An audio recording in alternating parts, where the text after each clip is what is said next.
Farid Benyetou explique. Je n'ai pas vraiment cherché de volontaires pour partir combattre. Ce sont les jeunes qui sont venus à moi pour que je leur donne mon avis. Un avis, une référence, c'est ce que recherchait ce garçon, Cherif Kouachi. Nous le voyons sur ces images d'un film associatif tourné durant l'été 2004.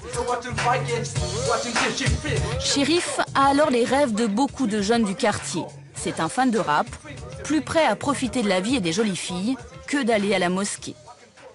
En quelques mois, lui aussi va devenir un élève assidu de Farid Benyetou. Et durant ses cours, voilà ce que Farid lui aurait enseigné. Farid m'a dit que les textes donnaient des preuves du bienfait des attentats suicides. C'est écrit dans les textes que c'est bien de mourir en martyr. Cherif est très vite convaincu.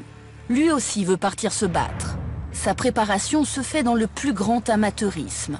2-3 jogging au parc des Buttes-Chaumont. Une rencontre fugace avec un soi-disant spécialiste des armes qui lui explique le maniement d'une Kalachnikov. Grâce au conseil de Farid, mes doutes s'estompaient. Moi j'avais peur, mais je ne le disais pas. C'est évident que Farid m'a influencé dans mon départ, dans le sens où il donnait une justification à ma mort prochaine. Cherif Kouachi est aujourd'hui en prison, mais vivant. Il le doit peut-être aux policiers qui l'ont arrêté en même temps que Farid Benyetou. Aujourd'hui, avec le recul,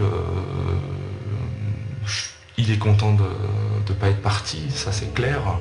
Yann Bourris, éducateur social, a échangé plusieurs courriers avec Cherif Kouachi depuis le début de sa détention.